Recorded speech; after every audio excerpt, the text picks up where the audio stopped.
Hey everyone, welcome back to my channel. And today in this video we are going to read about the chapter 3, that is how to build better habit in four simple steps. Okay, how do we build the four habits by four simple steps? Okay, in 1898 a psychologist named Edward Thorndike conducted an experiment that would lay the foundation for our understanding of how habits form and the rules that guide our behavior. Thorndike was interested in studying the behavior of animals, and he started by working with cats. Okay, he would place each cat inside a device known as a puzzle box. The box was designed so that the cat could escape through a door by some simple act, such as pulling at a loop of cord, pressing a lever, or on a platform. Okay, for example, one box contained a lever that, when pressed, would open a door on the side of the box. Once the door had been opened, the cat could dart out and run over to a bowl of food. Okay? Most cats wanted to escape as soon as they were placed inside the box. They would poke their nose into the corners, stick their paws through openings, and claw at loose objects. After a few minutes of exploration, the cats would happen to press the magical lever, the door would open, and they would escape. Thorndike tracked the behavior of each cat across many trials. In the beginning, the animals moved around the box at random, but as soon as the lever had been pressed and the door opened, the process of the learning began. Gradually, each cat learned to associate the action of pressing the lever with the reward of escaping the box and getting to the food. After 23 trials, this behavior became so automatic and habitual the cat could escape within a few seconds. For example, Thorndike noted cat 12 took the following times to perform the act: 160 seconds, 30 seconds, 90 seconds, 60 seconds, 15, 20, 20, 30, 22, and 11, 15, 20, 12, 10, 14, 10, 8, 8, 5, 10, 8, 6, 6, 7. During the first three trials, the cat escaped in an average of 1.5 minutes. During the last three trials, it escaped in average of 6.3 seconds. With the practice, each cat made fewer errors and their actions become quicker and more automatic. Rather than repeat the same mistake, the cat began to quote straight to the solution. Okay. From his studies, Thorndike described the learning process by the setting behaviors followed by satisfying consequences and to be repeated, and those that produce unpleasant consequences are less likely to be repeated. His work provides the perfect starting point for discussing habits formed in our own lives. It also provides answer to some fundamental questions like what are habits and why does the brain bother building are them at all, and why your brain builds habits. Okay, this is another topic. A habit is a behavior that has been repeated enough time to become automatic. The process of habit formation begins with trial and error. Whenever you encounter a new situation in life, your brain has to make a decision. How do I respond to this? The first time you came across a problem, you are not sure how to solve it. Like Thorndike's cat, you are just trying to things out to see what works. Neurological activity in the brain is high during this period. You are carefully analyzing the situation and making conscious decisions about how to act.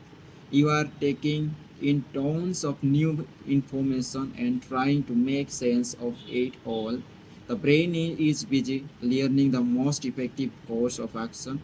Occasionally, like a cat pressing on a lever, you stumble across a solution. You are feeling anxious and you discover that going for a run calms you down. You are mentally exhausted from a long day of work and you learn that playing video games relaxes you. You are exploring, and then bam, a reward.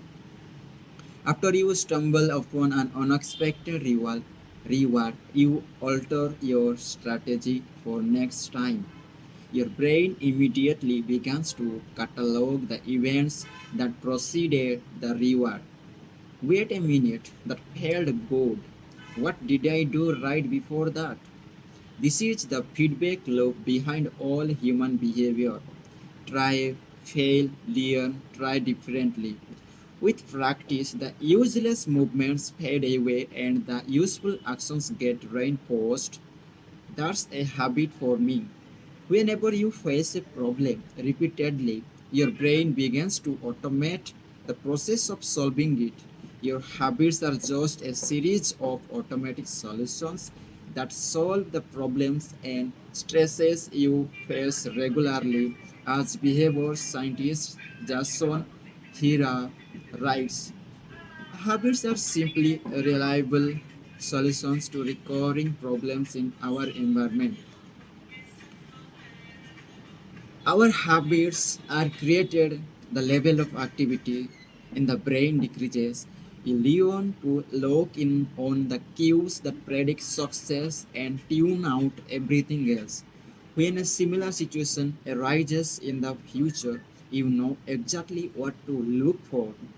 There is no longer a need to analyze every angle of a situation.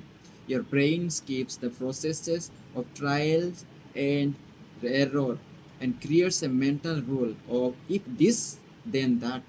These cognitive scripts can be followed automatically whenever the situation is appropriate.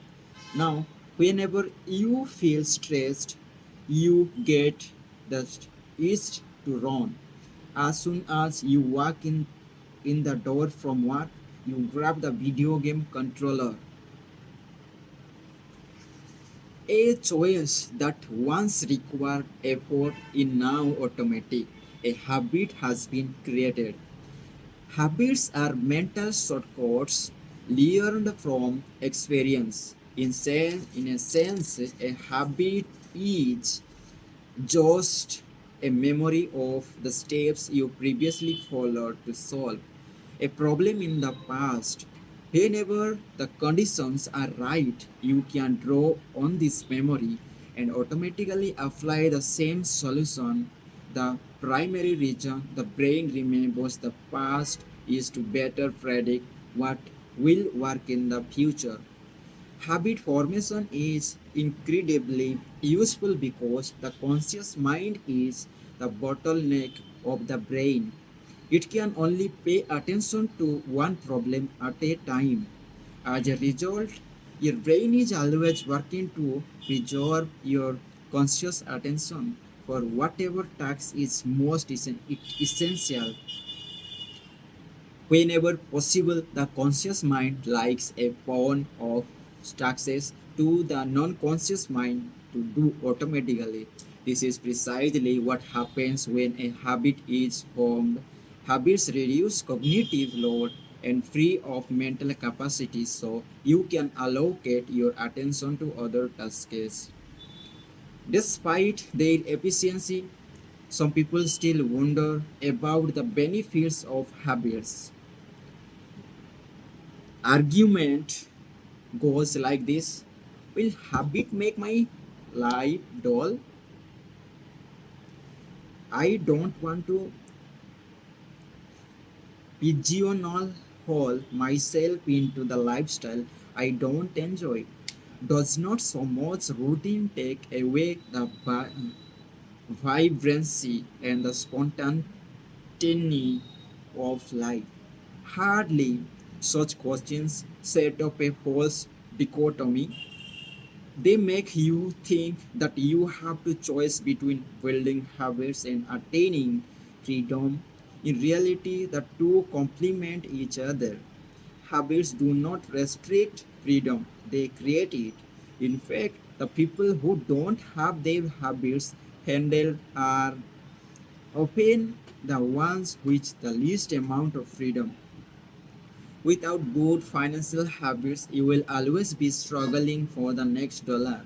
Without good health habits, you will always seem to be short on the energy. Without good learning habits, you will always feel like you are behind the curve.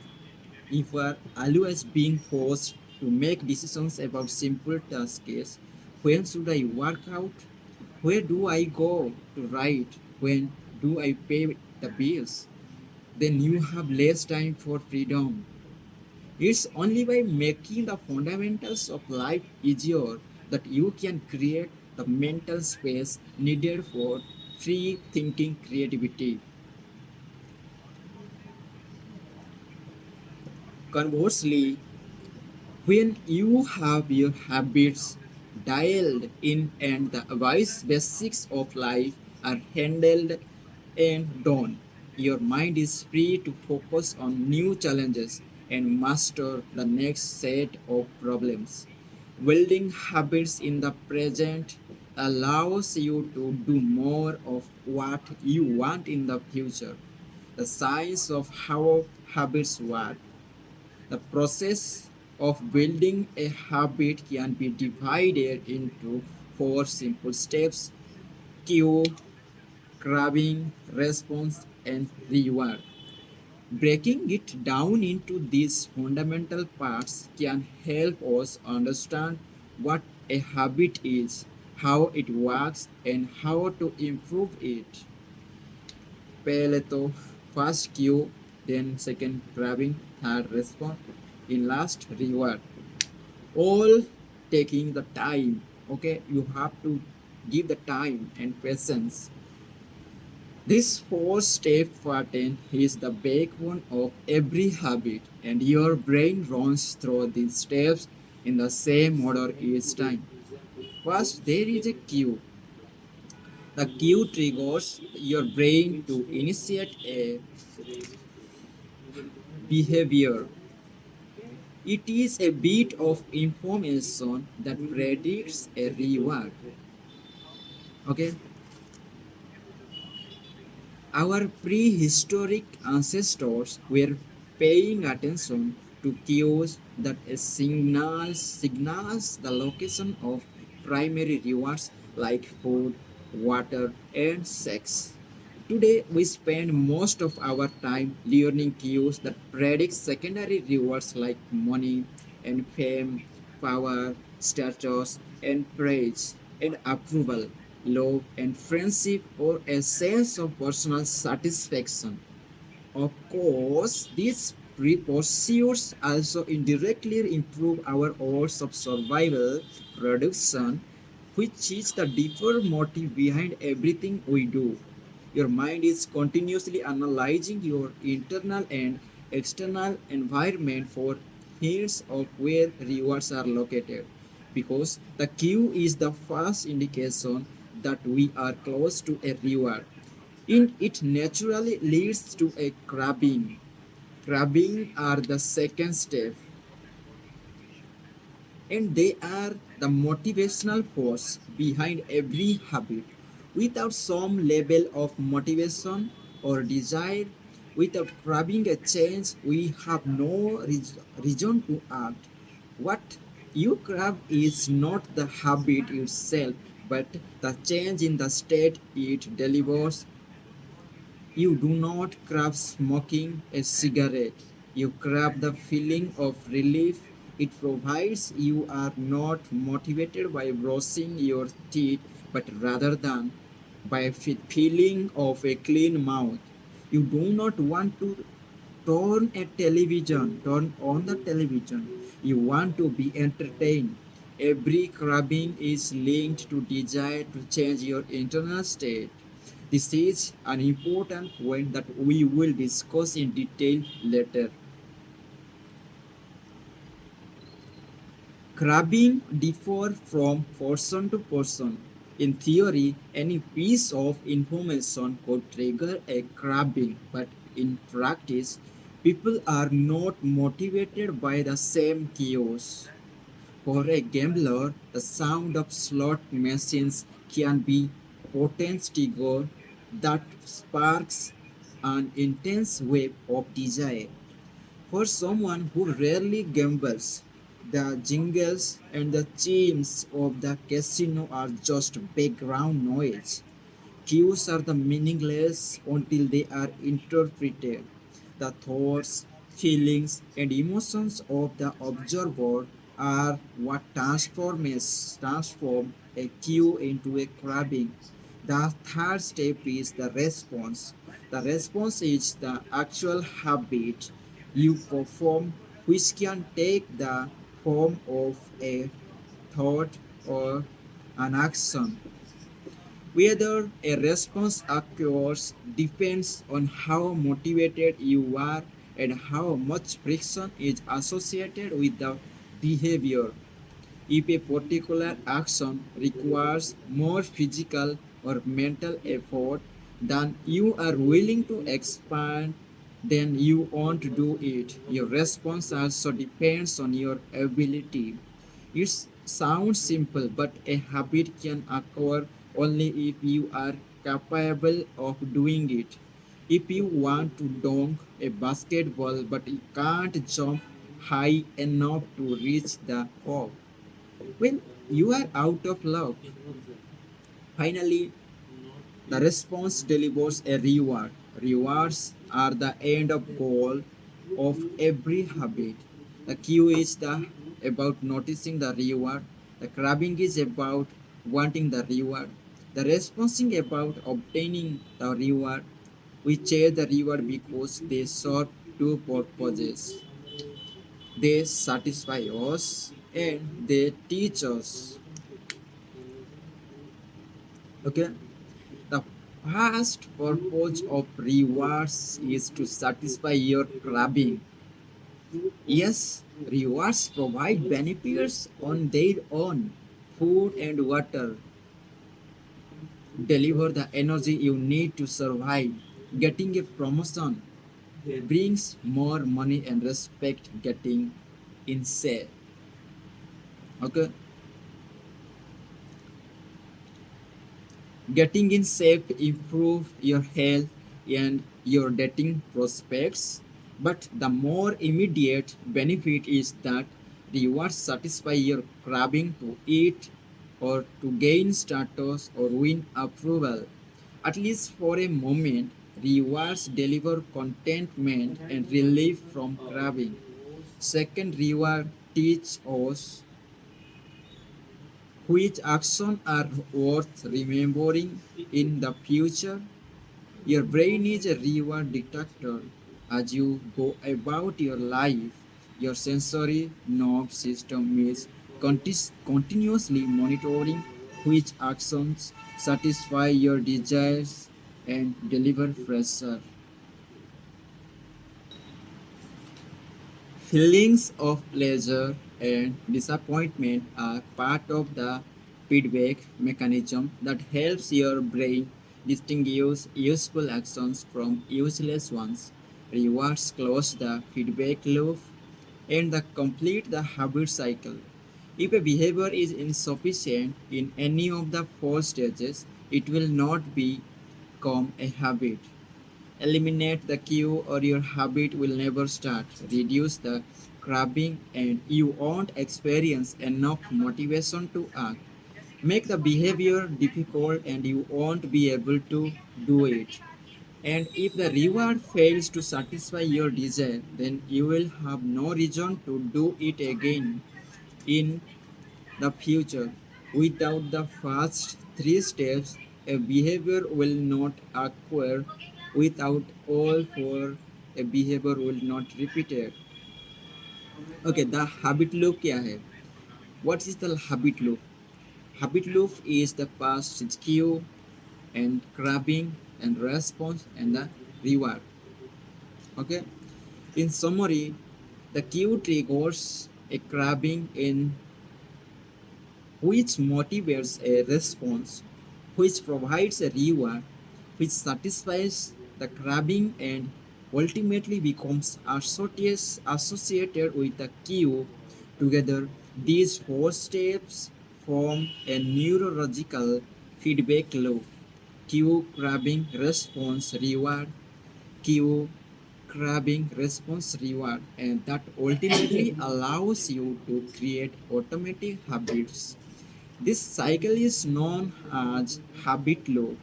This four-step process is not something that happens occasionally, but rather it is an endless feedback loop that is running and active during every moment you are alive, even now. The brain continually scanning the environment and predicting what will happen next, trying out different responses and learning from the results. The entire process is completed in a split second. And we use it again and again without realizing everything that has been packed into the previous moment. We can split these four steps into two phases: the problem phase and the solution phase. The problem phase includes the cue and the craving, and it is when you realize that something needs to change. The solution phase includes the response and reward, and it is when you take action and achieve the change you desire. Problem phase and solution phase. All behavior is driven by the desire to solve a problem. Sometimes the problem is that you notice something good and you want to obtain it. Sometimes the problem is that you are experiencing pain and you want to relieve it. Either way, the purpose of every habit is to solve the problems you face. In the table on the following page, you can see a few examples of what this looks like in real life. Imagine walking into a dark room and flipping on the light switch. You have performed this simple habit so many times that it occurs without thinking. You proceed through all four stages in the fraction of second. The urge to act strikes you without thinking. By the time we become adults, we rarely notice the habits that are running our lives. Most of us never give a second thought to the fact that we tie the same shoe fast each morning, or unplug the toaster after its use, or always change into the comfortable clothes after getting home from work.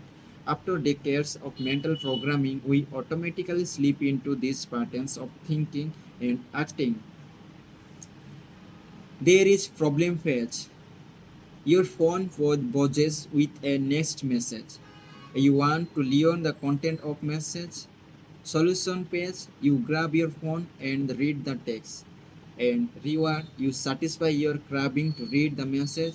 Grabbing your phone becomes associated with your buzzing. And Q, you are answering emails. And crabbing, you begin to feel stressed and overwhelmed by work.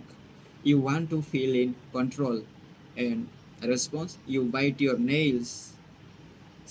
Reward, you satisfy your craving to reduce stress. Biting your nails becomes associated with the answering email. Q, you wake up, the you want to feel alert, this is craving. And responses, you drink a cup of coffee. And reward, you satisfy your craving to feel alert. Drinking coffee becomes associated with waking up. You smell dog notes soap as you walk down the street you near your office. You begin to crave a dog note. You buy a dog note and eat it. You satisfy your craving to eat a dog note. Buying a dog note becomes the associated with walk down the street near your office. You hit a stumbling block on a project at work. You feel stuck and want to relieve your frustration. You pull out your phone and check social media. You satisfy your craving to feel relief. Checking social media becomes associated with healing style at work. You walk into a dark room, you want to be able to see. You flip the light switch, you satisfy your craving to see. Turning on your light switch becomes associated with being in the dark room. Okay?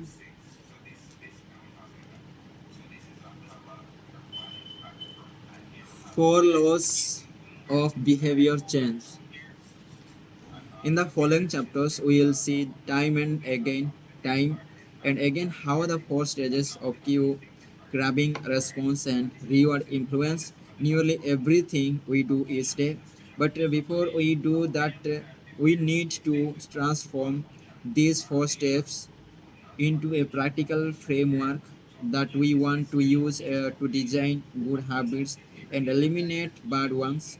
I refer to this framework as the four laws of behavior change, and it provides a simple set of rules for creating good habits and breaking bad ones.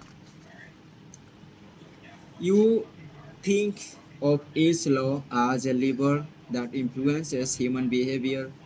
When the lever are the right positions, creating good habits is effortless.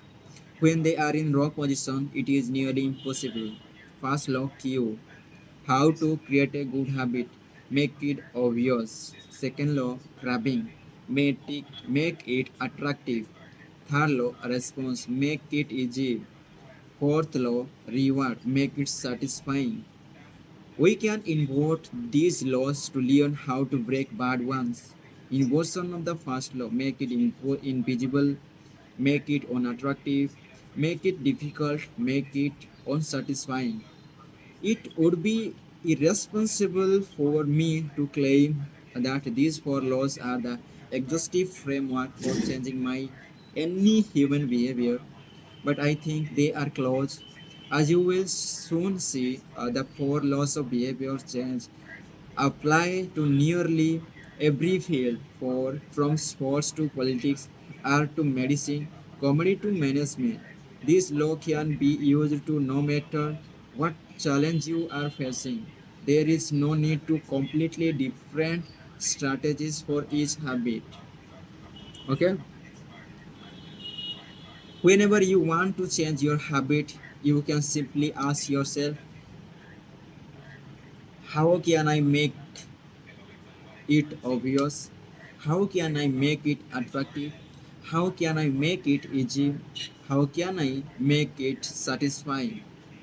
You are ever wondered, why don't I do what I say I am going to do? Why don't I lose the weight or stop smoking or save for retirement, or start that side business? Why do I say something is important but never seem to make time for it? The answers to those questions can be found somewhere in these four laws. The key, the key to creating good habits and breaking bad ones is to understand these fundamental laws and how to alter them to your specifications. Every goal is doomed to fail if it goes against the grain of human nature. Your habits are shaped by the systems in your life. In the chapters that follow, we will discuss these laws one by one and show how you can use them to create a system in which good habits emerge naturally and bad habits wither away. Chapter summary of this book: How to Build Better Habits in simple four steps. A habit is behavior that has been repeated enough time to become automatic. The ultimate purpose of habits is to solve the problems of life with as little energy and effort as possible. Any habit can be broken down into a feedback loop that involves four steps. cue, craving, response, and reward. The four laws of behavior change that a simple set of rules we can use to build better habits. They are make it obvious, make it attractive, make it easy, and make it satisfying. Okay, like to break the bad habits, you have to make it invisible and not make it not attractive, make it not easy, and make it not satisfying. Okay, this is the four steps to better habit builds bad ones and good one, and bad ones and create the good ones. This is the four simple steps. Okay, see you. Thanks for watching. Thanks for watching. See you in next video. Bye.